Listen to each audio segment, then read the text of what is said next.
hoje sabedoria, nos dá hoje ouvidos abertos, entendimento, revelação, compreensão da Tua palavra.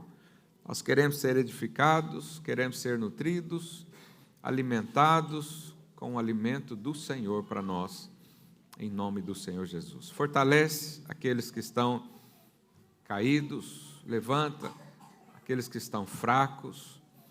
Papai, aquele que está com um desânimo na sua alma, nós declaramos a força do Senhor, a alegria do Senhor, o ânimo do Senhor, em nome de Jesus, em nome de Jesus, aleluia.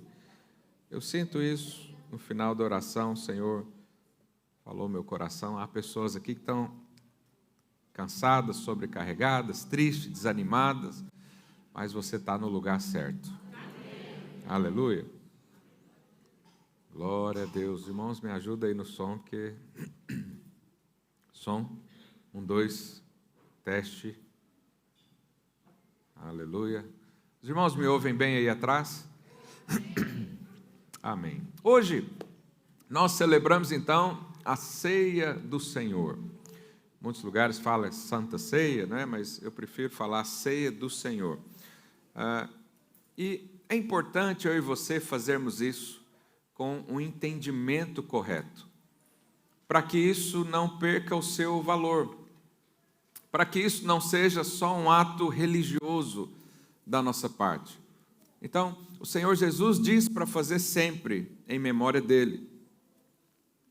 E hoje é mais um dia para fazermos isso. E eu quero trazer uma palavra específica sobre a ceia. Quantos querem ouvir sobre a ceia do Senhor? Aleluia. Então você vai ouvir essa palavra e nós vamos ao final dela, fazer esse momento da ceia.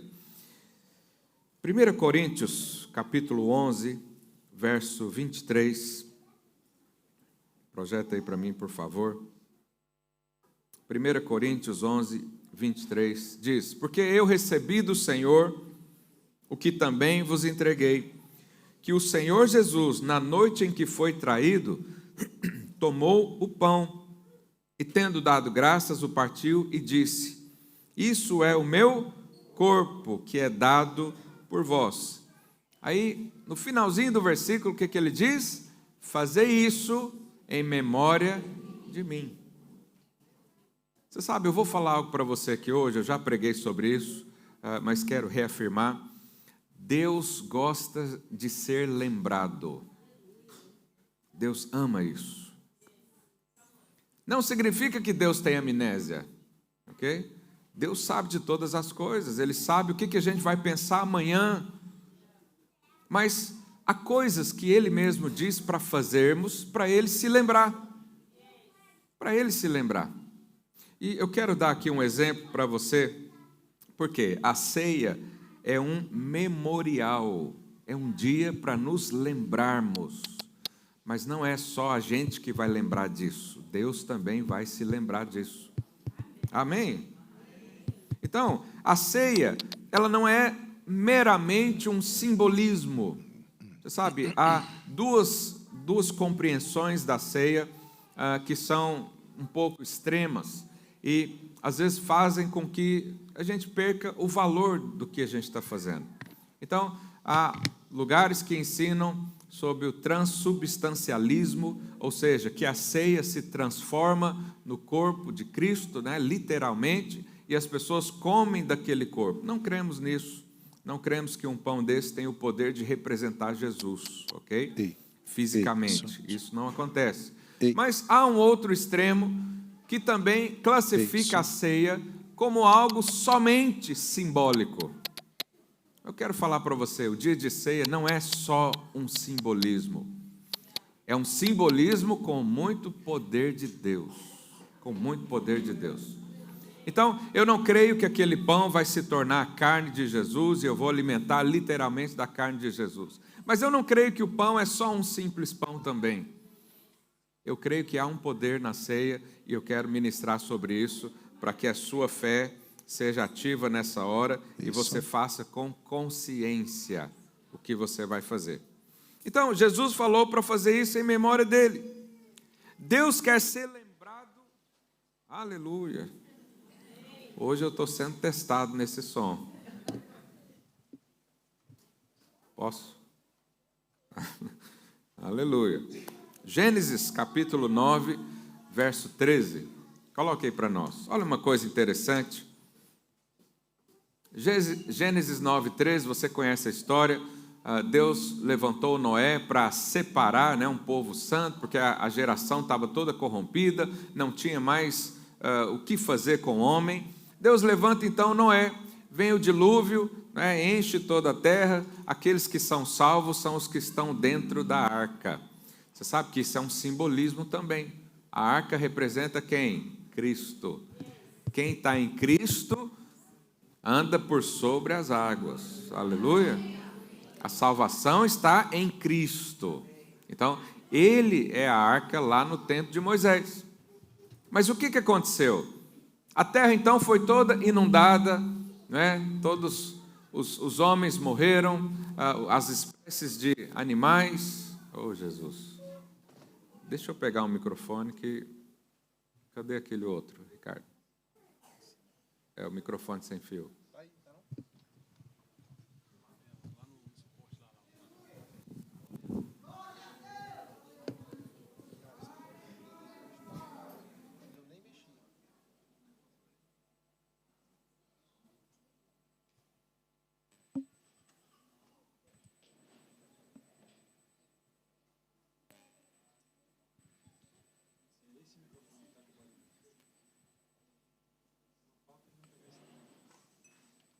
Aleluia, vamos continuar.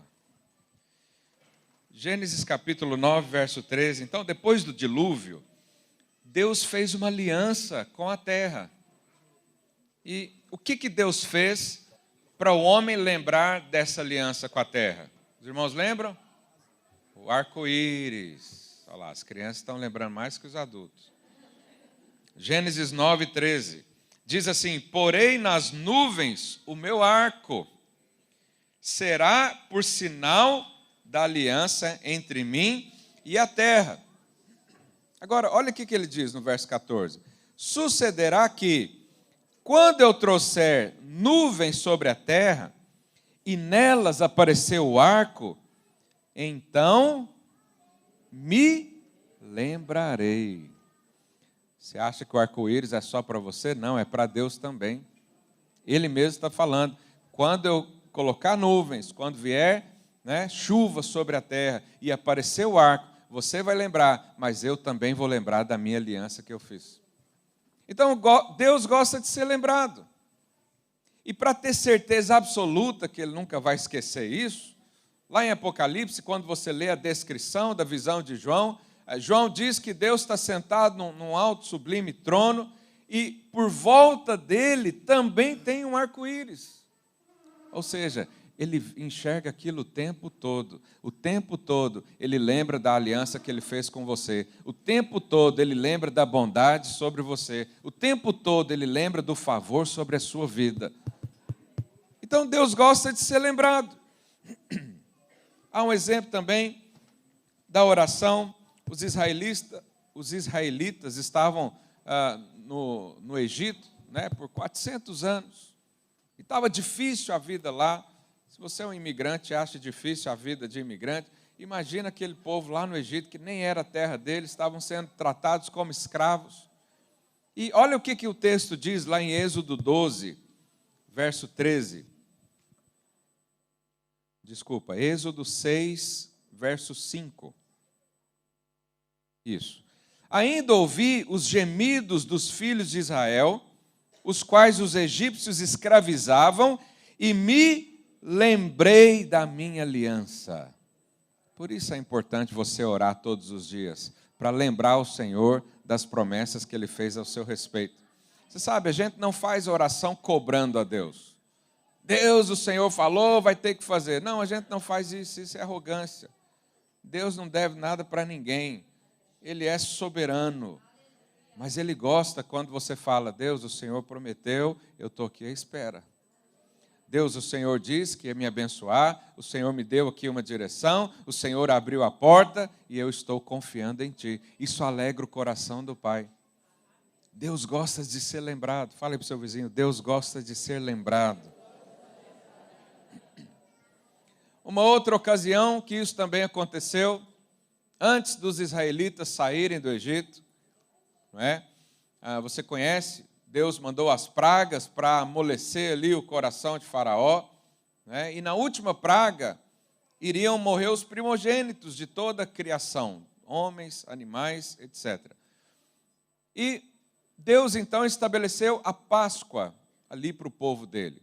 E o que eles tinham que fazer? Eles tinham que entrar em casa, matar um cordeiro, pegar o sangue do cordeiro e aplicar nos umbrais da porta, na quina da porta, ao lado.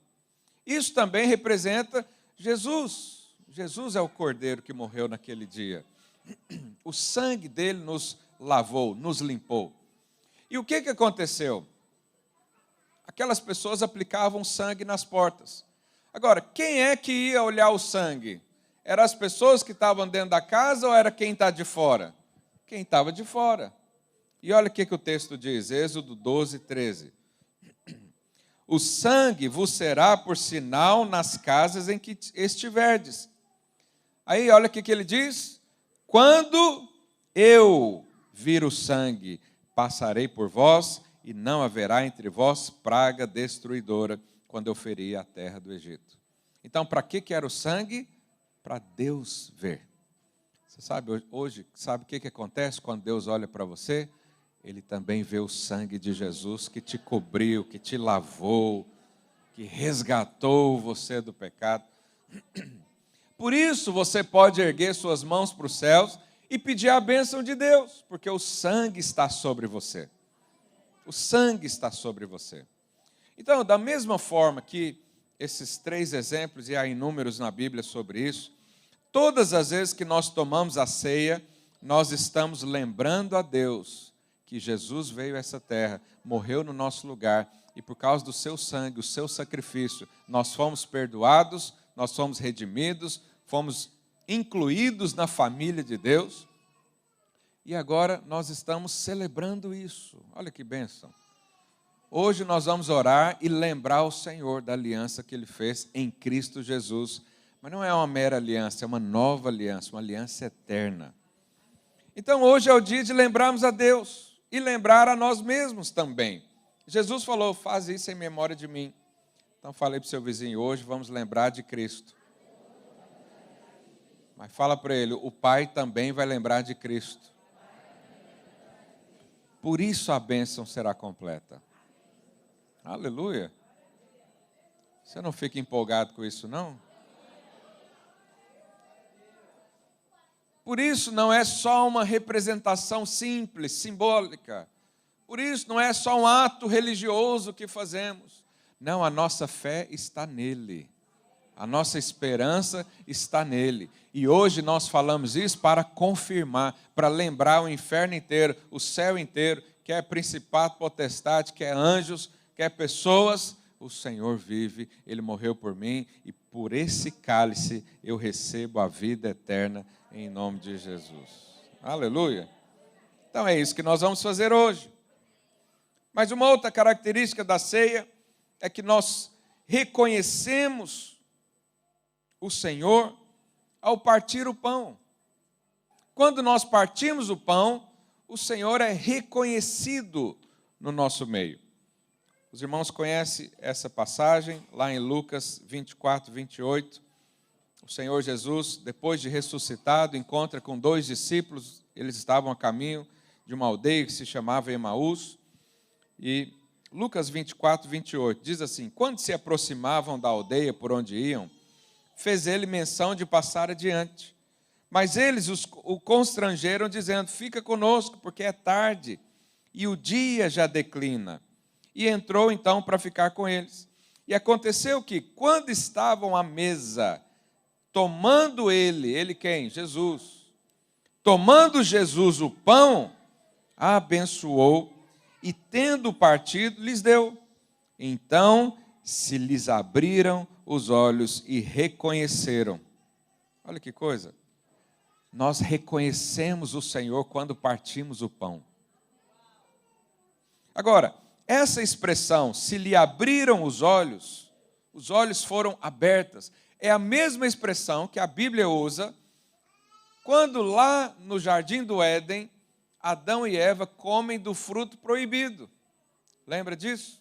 Deus criou o jardim todo, Deus criou várias árvores, menciona 2, mas são muitas, milhares de espécies.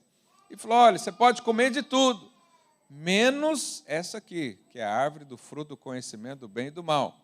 Mas tinha lá a árvore da vida também, que aponta para Cristo. Mas o homem escolheu o quê? Comer do fruto proibido, da árvore do conhecimento do bem e do mal. Então, quando eles comeram o fruto, a Bíblia diz que os seus olhos foram abertos. Olha que interessante.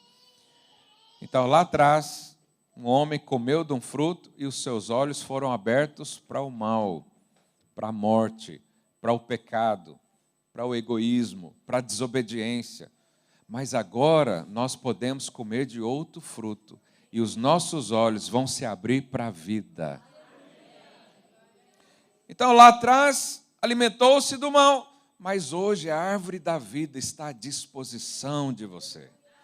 Hoje Jesus está aqui inteiramente para ser provado por você, para que você se alimente dele.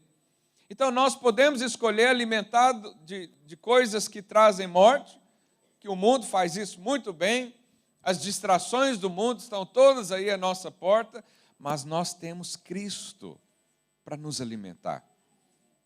Então hoje queremos nos alimentar de Cristo, e quanto mais nos alimentamos de Cristo, mais os nossos olhos se abrem. Aleluia! Quem quer ter seus olhos abertos aqui? Aleluia. Então, a árvore da vida é Jesus. E Ele está aqui. Quando nós comemos do seu fruto, o pão vivo que veio do céu, então os nossos olhos se abrem para nós conseguirmos vê-lo. Vê-lo. Uma das coisas mais fascinantes que pode acontecer comigo e com você é nós enxergarmos o Senhor. Se eu e você conseguirmos enxergarmos o Senhor, você sabe o que acontece com quem enxerga Deus? Ele é transformado à imagem e semelhança daquilo que ele enxerga. Não é isso que a Bíblia diz? Que nós somos transformados de glória em glória, como por espelho, a sua própria imagem. Então, a cada momento, ou a cada experiência que eu tenho com Jesus, seja ouvindo uma pregação sobre Jesus, seja orando, cantando uma canção, os meus olhos vão se abrindo, eu vou enxergando mais o Senhor, eu enxergo mais a sua santidade, por isso me torno santo também como Ele, eu enxergo mais a sua bondade, eu enxergo mais a sua riqueza, eu enxergo mais do propósito dEle, e tudo isso é reforçado com a ceia. Acredite, hoje não é possível a gente fazer a ceia na mesa, não é? O ideal que fosse. E eu vou até pedir os líderes de célula para fazer essa semana a ceia também lá na célula, porque aí você vai ter a oportunidade de sentar à mesa. Aleluia! Esse sentar à mesa tem um objetivo. É que seus olhos sejam totalmente abertos. Você sabe, a gente tem tanta distração que chama a atenção dos nossos olhos. Você tem as mídias, tem os jogos, tem as notícias, tem os problemas, tem o governo, tem tanta coisa que pode chamar a atenção dos seus olhos. Mas Jesus quer que você se lembre dele. E ele mesmo diz, fazer isso todas as vezes que vos reunir. A gente poderia fazer a ceia todas as vezes que nos reunirmos. A gente poderia fazer a ceia todo culto, toda célula. Não fazemos por questões práticas, mas sempre que for necessário, ou sempre que o seu coração pedir, faça a ceia do Senhor lá na sua casa também. Faça a ceia com seus filhos, ensina eles. Leva eles a ver Jesus. Aleluia. Então, Ele é tão santo, Ele é tão puro, Ele é belo, Ele é perfeito, e os nossos olhos são abertos para ver esse autor da vida. Por isso a ceia é algo tão importante para nós. Queremos lembrar hoje o Senhor Jesus. Amém? A ceia também tem o poder de renovar, diga renovar. a nossa consciência. Renovar a nossa consciência. Nós, ao participarmos da ceia, estamos fazendo realmente uma lavagem cerebral. Uma vez alguém falou isso para mim, vocês aí na igreja fazem lavagem cerebral nas pessoas. E eu falei, olha, você está absolutamente correto. É isso que acontece na igreja. Porque nós tiramos o que é do mundo e colocamos o que é do reino. Eu não sei você, mas a cada reunião eu acho que meu cérebro deu uma lavada aqui. A cada encontro com os irmãos, a cada conferência, quanta coisa poderosa acontece. Porque a gente tem uma tendência a acreditar em fábulas, a gente tem uma tendência a acreditar em mentiras, em sofismas que o diabo lança dardos inflamados, é isso que diz a Bíblia. Mas quando fazemos a ceia, nós renovamos o nosso conhecimento pelo Senhor. É o Senhor Jesus. E nós devemos fazer isso. Adão e Eva decidiram ter a consciência, o conhecimento do bem e do mal ao comer daquela fruta. Mas ao alimentar de Jesus, você também decide trocar essa consciência do mal por uma consciência de vida. Antes você tinha consciência do pecado, agora você tem consciência da justiça. Antes você tinha consciência do medo, do pavor, do pânico, da ansiedade. Agora você tem a consciência de proteção, de paz, de vida abundante. Por quê? Porque o Senhor é quem cuida de nós. E quanto mais eu medito nisso, quanto mais eu penso nisso, quanto mais eu celebro o dia da ceia, mais essa consciência toma espaço na minha vida. Para que sejamos, então, direcionados pela consciência da justiça e não da condenação ou de qualquer outra coisa assim. Eu quero ler com os irmãos Hebreus capítulo 10, verso 22. Olha o que a Bíblia diz. Hebreus 10, 22. Aproximemo-nos com sincero coração, em plena certeza do que, irmãos? De fé, tendo o coração purificado. Diga, purificado. Olha aqui o que o escritor de Hebreus está dizendo. Nós temos que ter o coração purificado. Mas purificado do quê? Ele diz aí, da má consciência e lavado o corpo com água pura. O que é a má consciência? A má consciência é você ficar olhando para você o tempo todo. A má consciência é você lembrar que você é alguém falho, que você é alguém cheio de pecado, que você é alguém torto. Tem a musiquinha que as crianças gostam. Havia um homenzinho, morava numa casa, andava no caminho, sua vida era um dia o homenzinho e tudo que era.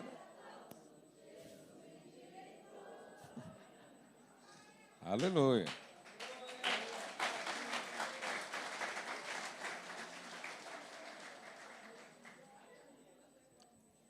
Nós ensinamos isso para elas, não muito, que a gente não enfatiza muito isso. Por quê? Porque se você achar que você é um homenzinho torto o resto da vida, você nunca vai ter uma consciência limpa. Você era um homenzinho torto.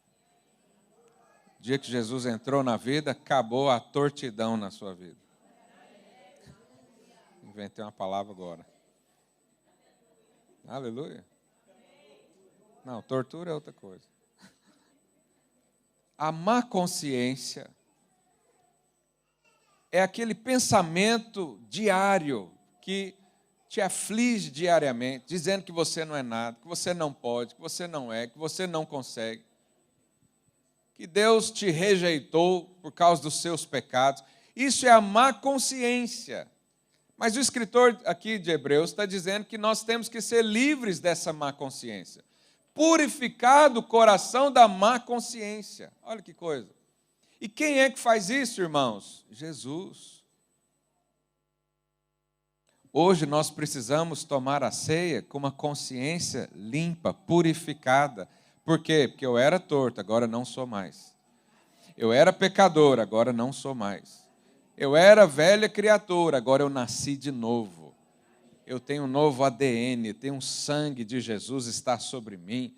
Agora eu não preciso mais ficar naquela angústia. Eu não preciso mais agora ficar lembrando de tudo que eu fiz de errado na vida. Não, o Senhor diz que Ele se esquece dos nossos pecados. O que eu e você devemos fazer também? Esquecer. É claro que quando eu digo esquecer o pecado, não estou incentivando ninguém a viver no pecado de uma forma licenciosa, não é? Como se não houvesse consequências nenhuma. Não estou dizendo isso. Mas quanto mais você se preocupar com o pecado, mais escravo dele você fica. Você tem que olhar para a justiça. Você tem que olhar para frente. É para o que Deus vai fazer para você, né, a partir dele para frente. Para trás não interessa. Você não era mais aquela pessoa. Você não é mais aquela velha criatura. Né, e hoje, inclusive, nós temos 43 pessoas para batizar nas águas. Daqui a pouco... Aleluia.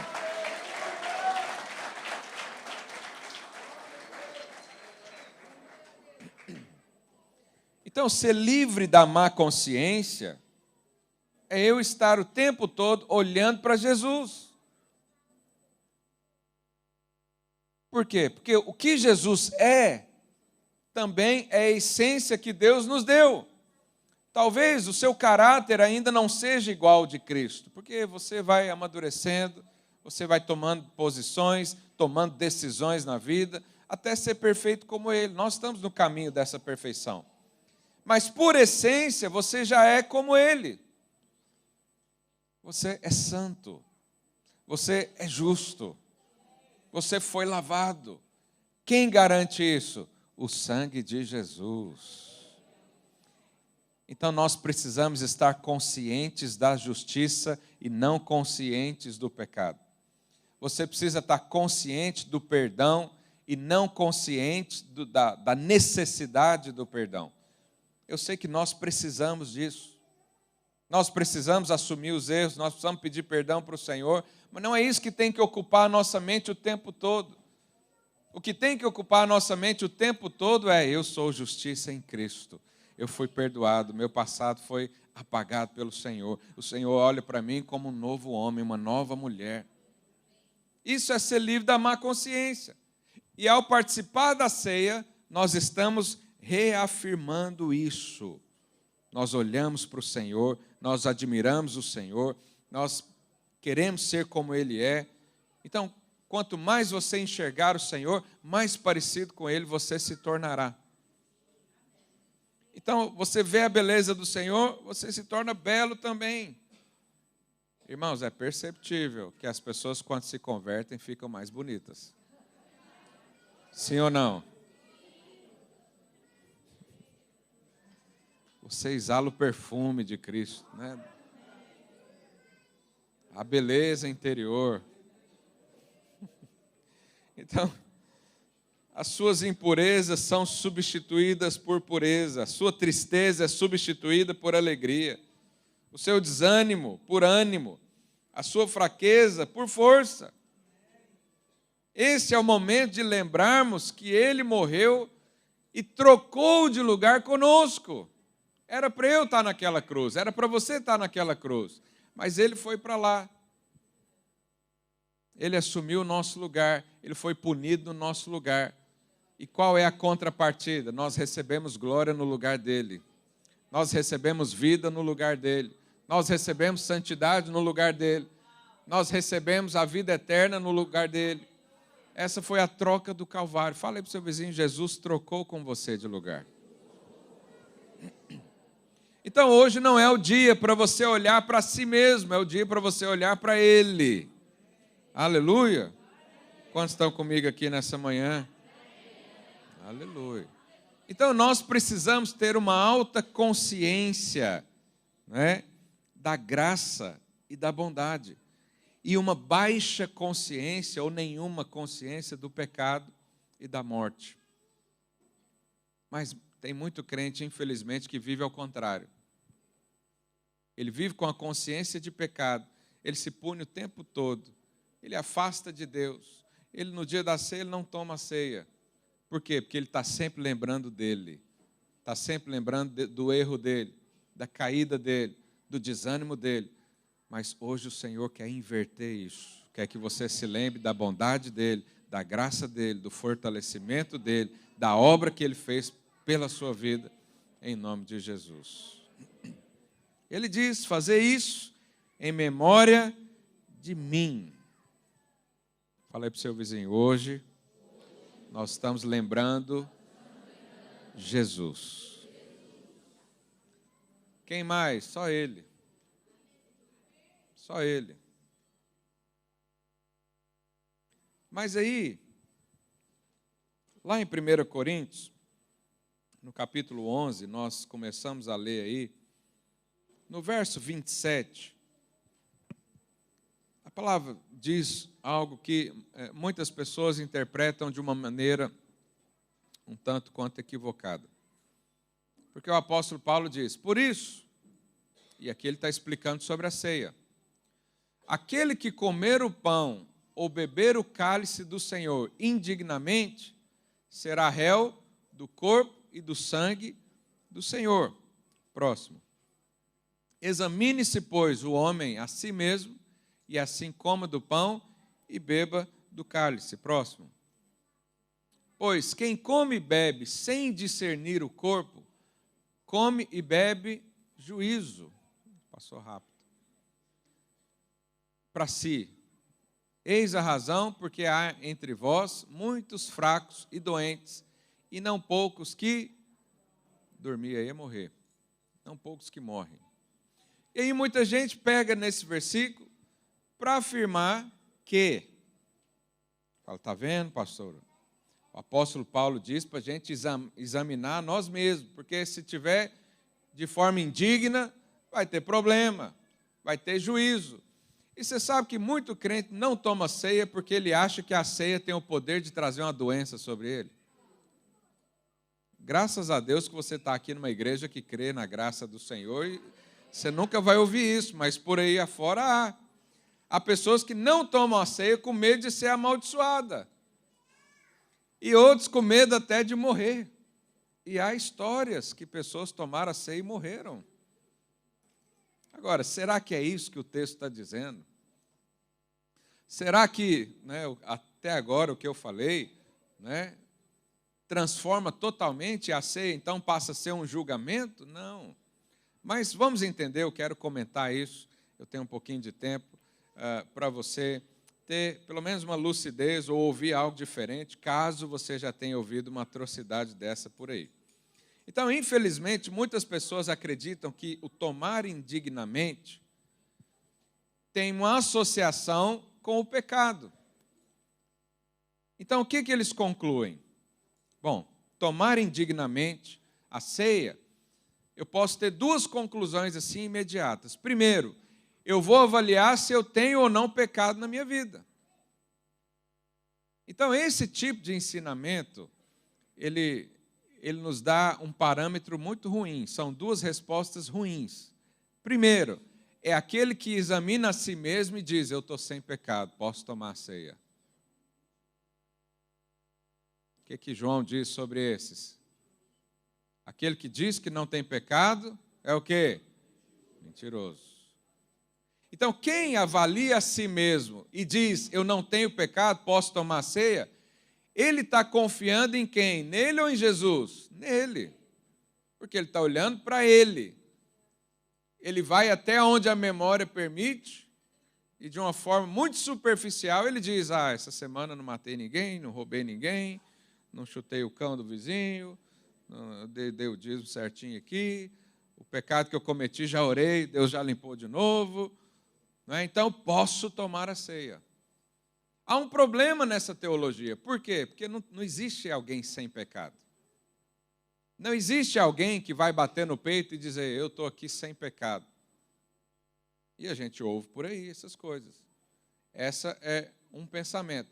O outro pensamento, que também é errado, é você se considerar indigno. Por quê? Se você diz, não, eu estou indigno, eu estou cheio de pecado, não posso tomar ceia. O que está acontecendo por detrás desse ensino? você está desprezando o sacrifício de Jesus na cruz. Você está dizendo, ele morreu pelos meus pecados, mas o sacrifício não foi perfeito. Ainda há coisas aqui para serem resolvidas. Então, quando alguém pega esse texto, coloca para a igreja e faz aquela leve pergunta, você se sente justo para tomar a ceia hoje? Leva os irmãos a essas duas decisões, mas nenhuma delas é correta, porque ninguém é digno, ninguém. Por isso o Senhor Jesus veio na cruz morrer pelos indignos. Mas ao tomar a ceia, você também não toma na confiança de que você está sem pecado, porque a gente erra. Nós tomamos na consciência de que Ele pagou pelos nossos pecados, e por isso eu vou tomar a ceia.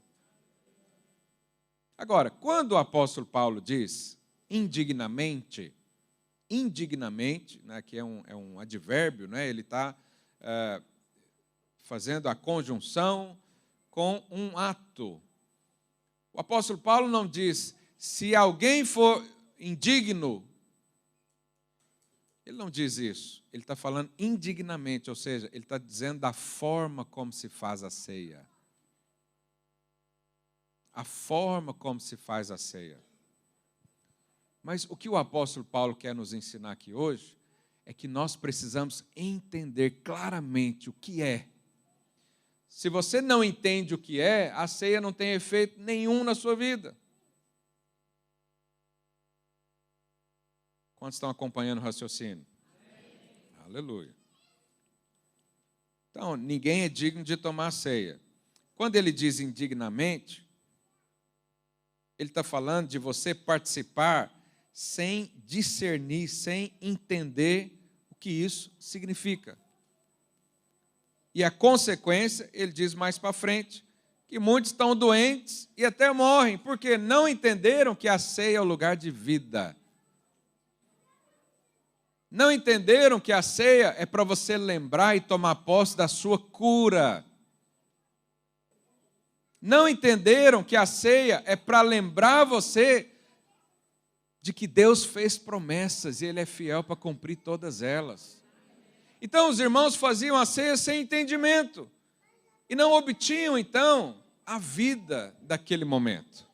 Quantos estão percebendo o que eu estou falando? Se você ouve isso pela primeira vez, talvez você vai ter que ouvir mais umas 2 ou 3 para compreender. Então aqueles irmãos não compreendiam o que era a ceia.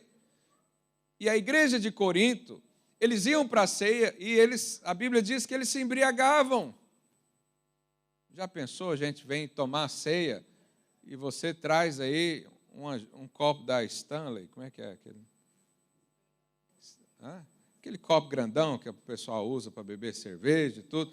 Já pensou, o irmão traz um copo daquele para tomar o vinho aqui e ele toma até cair no chão? Os irmãos de Coríntios eram assim. Mas acontecia outra coisa também. Eles iam com muita fome para o dia da ceia.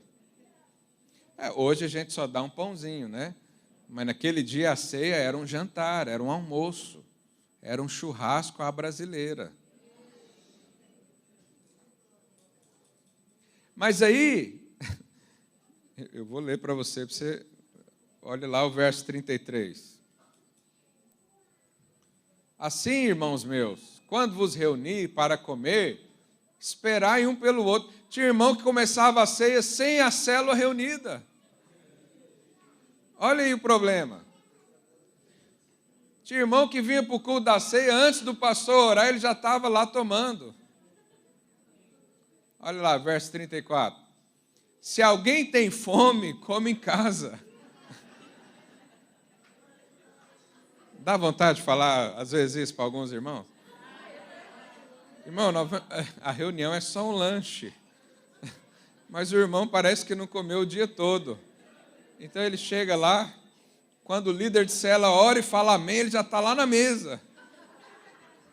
Então, olha o contexto. Olha o contexto dessa passagem, para você entender o que o apóstolo Paulo está explicando. Ele está explicando, ele fala, irmãos, a ceia tem um objetivo. A ceia não é só para comilança, não. A ceia não é só para se alegrar aqui com os irmãos, não. A ceia não é só para você tirar a barriga da miséria, não. Você precisa entender o significado da ceia, senão não recebe vida. Senão não recebe vida. Então, olha o contexto. Paulo não está falando aqui de pecado. Paulo não está falando aqui para você avaliar a sua condição humana. Não, ele só está dizendo, vamos tomar a ceia com entendimento. Vamos entender o que a gente está fazendo. Vamos requerer diante dos céus. Vamos aproveitar a bênção que há sobre nós. Vamos receber a vida. Vamos receber a cura. Vamos lembrar do Senhor. Vamos renovar a nossa mente. Vamos ser aqui movidos pelo Espírito Santo. Isso não é só mais uma refeição, não é só mais um momento alegre, é o dia de lembrar da cruz. E aí ele diz que a consequência dos irmãos não entenderem isso, não desfrutavam da bênção completa, estavam morrendo de doença. Então o irmão morrendo de doença, sendo que a ceia tem o poder de trazer à fé, à existência, a cura. Estavam fracos, porque estavam cheios de acusação na sua casa, sendo que o dia de ceia era para lembrar que eles foram perdoados. Estava fraco lá. Então, o apóstolo Paulo está trazendo aqui um ensino. Volta lá para o verso 28. Então, olha o que ele diz. Examine-se, pois, o homem a si mesmo. Por que você tem que avaliar a si mesmo? Se ele estivesse falando de pecado, você não precisaria avaliar a si mesmo. Outra pessoa de fora consegue ver o seu pecado. Paulo poderia falar, os presbíteros, os pastores, avaliem cada um, porque a gente sabe, irmãos, a gente sabe quando alguém está em pecado. Seu líder sabe. Nas nossas reuniões a gente sabe o que está acontecendo, sim ou não? Eu preciso de muita interpretação para saber que alguém está em pecado? Não. Mas por que ele diz avalie a si mesmo? Porque só você sabe se você está entendendo o significado da ceia. A gente fala sempre, mas você precisa avaliar aí dentro. Eu realmente estou entendendo o que é isso? Eu estou usufruindo desse momento? Eu estou crendo nessa palavra? Por isso ele diz, examine-se o homem a si mesmo. E repare também que ele não diz, examine-se o homem a si mesmo e se tiver um problema, não tome a ceia. Ele não diz isso. O que ele diz? Examine o homem a si mesmo e assim coma. Examina e coma. Examina e beba do cálice. Por quê? Porque isso aqui é vida para você. O apóstolo Paulo não está aqui ensinando para você abster-se disso. Ele não está aqui ensinando você a olhar para você mesmo. Ele quer que você examine se você está entendendo um real significado. E ao entender, coma, beba, participe, porque isso vai gerar vida. Aleluia. Então, muitos não desfrutaram. E lá no verso 30 ele diz, eis a razão, porque há muitos fracos, doentes, e não poucos que dormem. Isso explica por que há muitos irmãos, às vezes, ficam desanimados. Porque estão olhando para si mesmo. Quem olha para Jesus nunca desanima. Quem olha para Jesus não para, não retrocede, não desiste, porque a força dele não está nele mesmo, mas está em Jesus Cristo. Então, se esse pessoal tiver discernimento do significado, que o pão, que é o corpo de Cristo, que isso nos dá vida, eles teriam entendido, por exemplo, que as suas pisaduras, as pisaduras de Cristo, nos sarou. Então, quando você olha para a ceia, você olha para esse cálice, para esse pão, e isso te gera fé, então você recebe. Mas se isso só for um simbolismo, não acontece nada disso na sua vida. Se isso é só um ato religioso que você aprendeu desde pequeno, e você faz porque tem que fazer, isso não tem efeito nenhum na sua vida. Mas quando você olha para esse pão e fala, a carne de Jesus foi moída naquela cruz, eu estava ali nele, aquela doença foi subjugada naquele lugar, a ira de Deus consumiu o corpo de Cristo, por isso eu recebo vida, e ao comer desse pão eu estou declarando que eu recebo cura em nome de Jesus. Ao beber desse cálice eu estou declarando, eu fui perdoado. O cálice de Jesus, o sangue de Jesus me cobre de todo o pecado. O sangue de Jesus me limpa. Então não é só um ato simbólico. É um simbolismo com muito poder de Deus liberado aqui hoje. Hoje é dia de cura. Mas para você receber cura num ato desse, você precisa crer o porquê disso. Por que você vai receber cura? Porque Jesus está disponível para você. Eu estou dizendo de cura física. Paulo diz, tem muito doente, tem gente que morre porque não toma ceia. Porque se entender a ceia e tomar a ceia com o coração correto, com a consciência correta, com a fé alinhada, a cura vem instantaneamente. Então eu quero fazer um desafio para você hoje. Creia que ao tomar dessa ceia, toda a sua enfermidade vai cessar em nome de Jesus. Aleluia. Você precisa crer. Se você conhece algum cristão que está doente, está lá no hospital, está na sua casa, leva a ceia, toma a ceia com esse irmão, ministra a palavra de Deus. Fala para ele, tenha discernimento, o que isso significa. Isso significa que essa dor é ilegítima. Por causa desse pão, essa dor ela é ilegal na sua vida, ela não tem autoridade para prosperar na sua vida. Uma pessoa que está desanimada, que está cheia de acusação e medo, leva o cálice. Fala, o que garante a sua vida foi o sangue de Jesus derramado na cruz. Vamos fazer isso todo dia, até que isso entre na sua fé, né, e ative o poder de Deus dentro de você. E qual que é o problema de você pegar esse texto e usar para uma coisa que não é o sentido do texto, eu já mostrei isso para você, mas as pessoas costumam olhar para si mesmas para dar respostas para Deus. Então, nós somos especialistas em levantar líderes. O nosso encargo é esse, o nosso ministério é esse. Hoje nós vamos apresentar aqui, amor, você lembra quantos que eu falei ontem? 20, 23? 23 novos líderes. Só desse ano. Aleluia. Aplauda ao Senhor.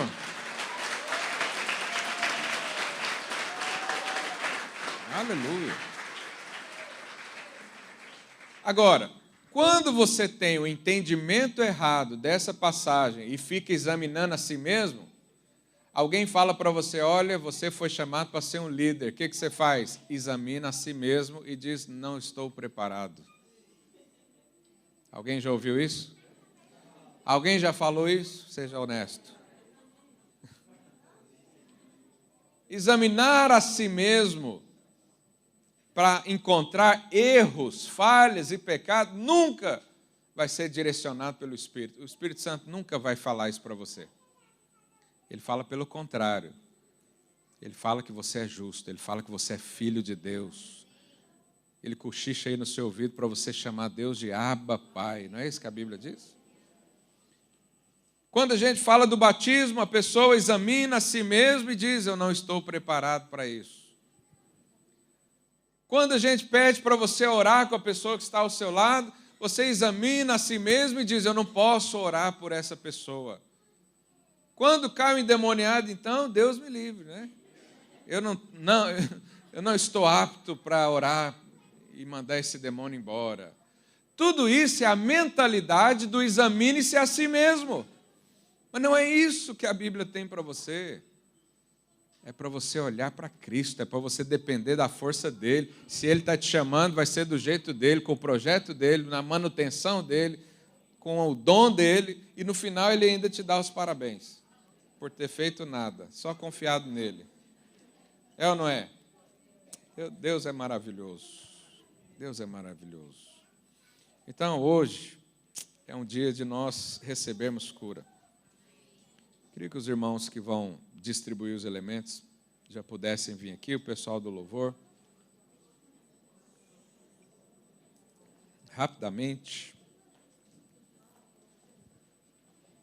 Vamos cantar uma canção enquanto os irmãos distribuem os elementos. Para você receber, fica sentado aí no seu lugar. Nós cremos que a ceia é para os filhos de Deus. Então, se você é filho de Deus, tem plena comunhão com Ele, já confirmou sua fé publicamente através do batismo, então a ceia é para você. Os irmãos podem já distribuir os elementos da ceia, nós vamos orar em seguida.